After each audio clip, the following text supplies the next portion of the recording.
NFT IQ here. Welcome everybody to the very first episode. Super excited. I got the studio all set up. It looks great. I'm feeling good. And I've been thinking a lot about this particular NFT called Head DAO. I have made a purchase on this. So, full disclaimer there. But obviously, I'm not associated with the community aside from that. And obviously, this is not financial advice. I'm a brand new NFT investor, if you could even say that. And I would not really take my advice. You got to think through your purchases and make smart decisions. So, that being said, welcome to the channel. Hit the like, hit the subscribe. And I'll only say that one more time during this whole video, I promise. Let's check out Head DAO. What is Head DAO? First of all, what is DAO? DAO is Decentralized Autonomous Organization. And in the context of an NFT, in this current marketplace where there's all this innovation happening, what this community has done is they set up a community wallet where they've been stashing transaction fees and minting fees, and then they go out and they buy blue chips with those. This was, I believe, the second one or maybe the third one that they bought. This was a Bored Ape 2504, but they also got the first one they got was a CryptoPunk that was worth a lot of money. So this is what a DAO is in the context of crypto. Essentially, I can go onto their Discord because I'm a holder of their NFT, and they ask me which one I want to vote for. And then I connect to my MetaMask wallet and it signs a transaction. I cast my vote. I get one vote for each of my NFTs. Doesn't matter how rare it was or wherever. I get one per NFT that I hold. And then the community decides what they're going to do. Now, what the community doesn't decide is which NFTs we're going to buy next and pretty much any other decisions. So it doesn't give me a whole lot of control. The boat is definitely being the direction that the boat is going is being determined by the community managers, but the exact details on which NFTs are purchasing and, kind of the way the boat is being steered a little bit is definitely being contributed by the community, which is kind of cool. But what's really cool is that this particular project, Head DAO, has like the highest percentage of their money going back into this community wallet. So I believe there's one other NFT that has done this before. Maybe others I haven't heard about where they're putting like 20% into the wallet or something. But in this case, they put 80% of the minting fees, and they're doing 80% of all of the transaction fees, which there's a 10% transaction fee on OpenSea when you buy one of these. And that all went to the wallet, and they had like 500 Ethereum after 48 hours before they bought the CryptoPunk. They had hit that 500 Ethereum mark, which is pretty insane. And this is kind of the summary they put in their Discord. I would recommend, if you're interested in this NFT, definitely go read the full spiel about the DAO that they set up. The timeline for this project, super important. Now we're getting to the nitty gritty of what's been happening with this project. So first of all, it was a stealth launch, which sold out in 3 hours. And that made me like turn my head twice because that doesn't happen. I've been seeing stealth launches just like flop all week. I burned $100 on one that sucked. I won't even mention it ever again.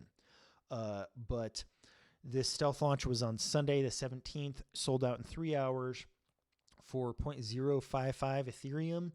And then their wallet was massive, obviously, the community wallet. They bought the CryptoPunk the next day for about $400,000 USD, and they've been buying blue chips since then. Nothing as big as that CryptoPunk, but some pretty big ones. Definitely worth checking that out in their Discord. So why would I be concerned about this project? Well, first of all, it's run by the team lead is a 16-year-old named Shamdu, who's micro famous for being successful, I believe, in NFTs and cryptocurrency previously. I don't know a lot about this kid. He lives in Texas. He's active on the Discord, which is cool. And there's two other collaborators. I don't know anything about them. They are hiring some people, but that's yet to materialize. Next thing that it concerns me is that the community in the Discord has shrunk a little bit. So I think they were up to like 15,000 after the launch. Maybe I'm wrong about this. I did not write this down, but I seem to remember something around 15,000 people in there. Now there's about 7,000 or 8,000 people, which is, it is what it is. Another big red flag was that over the last couple days, so today's the 20th that I'm filming this. So it's 3 days, almost 4 days after launch now. The volume has just kind of dropped off in terms of how much churn there is in the marketplace. And that's a disappointment because that means less money is going into the wallet for the transaction fees. Final thing, and this was a big red flag for me, which is that OpenSea generally doesn't like this kind of innovation where there's potential payouts going to the owners of the NFTs.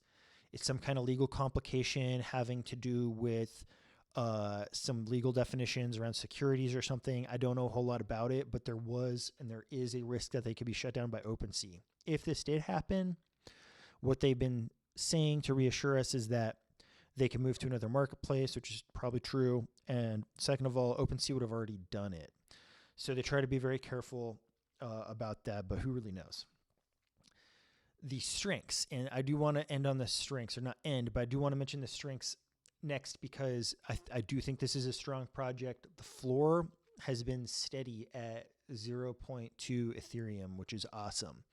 As far as like the very bottom of it. So launch happened. I was there an hour afterwards, maybe two, and it was almost at 0.2 by then. So that's when I bought my first two, and the floor has gone up to 0.4, I think, yesterday or the day before. So it's gone as high as 0.4. Some of the tokens were selling for 0.5 Ethereum. So the price has been pretty good. The community is still pretty active. The people who are left in the Discord anyways, they're very active. And everybody's going to have incentive to buy more of these because of the way they've set up this staking system and this like cryptocurrency they're going to be distributing called Head. So let's get into that now. We're all going to be getting Head. That's kind of the joke from the 16-year-old who runs this project. They're going to be issuing Head. They haven't sent out any details on that. So is it 5 Head a day? Is it 10 Head a day per token? He did mention that it's going to be the same amount for every NFT. So your rarity does not matter. It doesn't matter how common or rare your NFT is. You're going to be getting the same amount of Head every day. So that's awesome. But what can you do with the Head? Well, this is where they have been unclear, is what are we going to be able to do with this? Theoretically, they could use it if they gain access to these super high value NFT communities like punks, like the Dog Pound, etc., then they could arrange something in those early access communities to bring their community into it. So maybe the Dog Pound, maybe they end up buying one of these NFTs from the Dog Pound, and the Dog Pound is a launch pad. So they're going to have inside information, basically. I don't want to use that term, but basically they're going to have inside information about a launch coming up. Potentially they could share that information or get you whitelisted if you have a certain amount of their currency Head because you've been holding the token and you've staked their NFT. The reason this is a good time to buy potentially, again, don't listen to my advice here. I'm not a financial advisor, but potentially it's a good time because they have not actually done the staking and they're not issuing Head yet. So everybody's sort of holding on to the ones they have, generally speaking, except for the paper hands, right? Everyone likes to say that. But the staking hasn't occurred, so the price, I think, is going to surge once they make an announcement of once they're going to start staking and the details of how this Head is going to work. We're going to see the price surge is my expectation.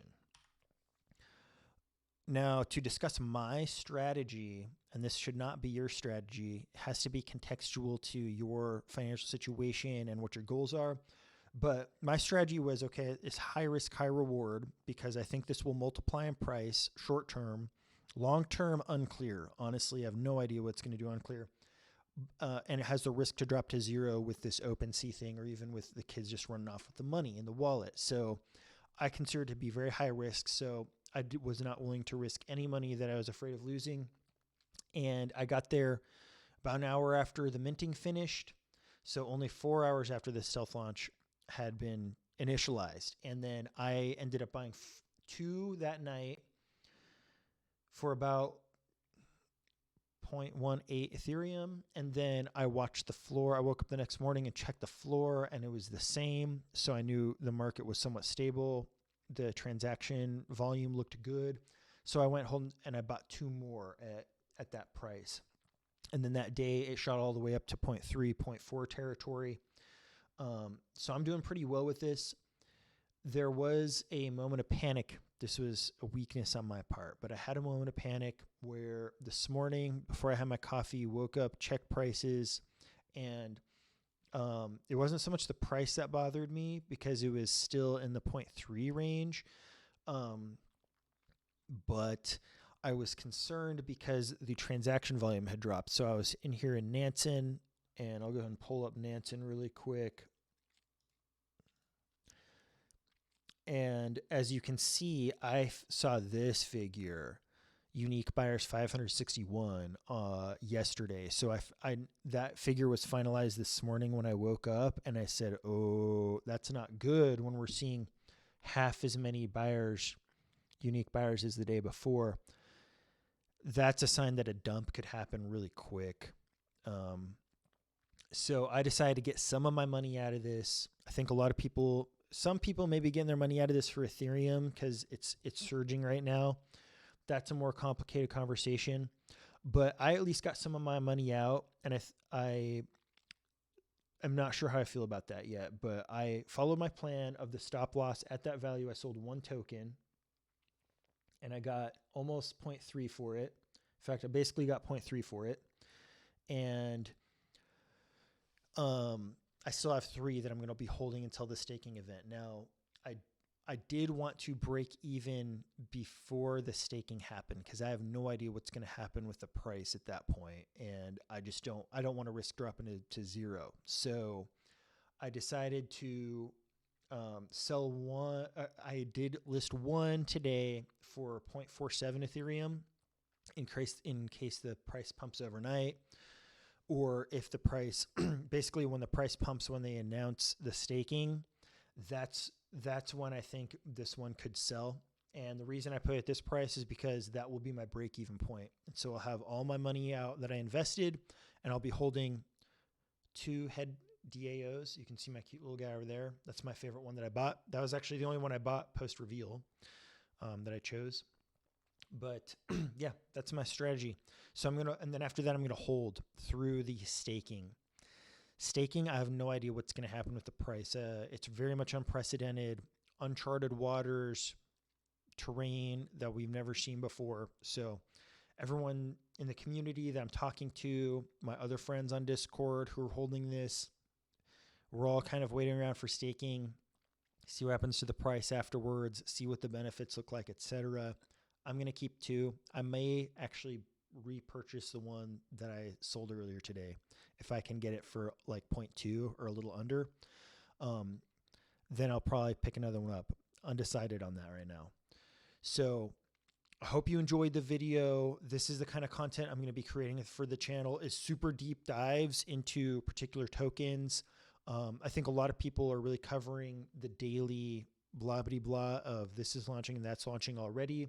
This channel is going to be about really how to make decisions and deep dives into projects that I think are promising. So hit the subscribe button, hit the like button, the notifications, you can turn them on if you want time sensitive stuff that I'll be announcing on YouTube Shorts. And you can also follow me on TikTok at NFT_IQ on TikTok. And that's where I'm doing some of this more time sensitive material and going over some of the basics. So thanks so much, everybody, for joining me on my first video, NFT IQ. See you later.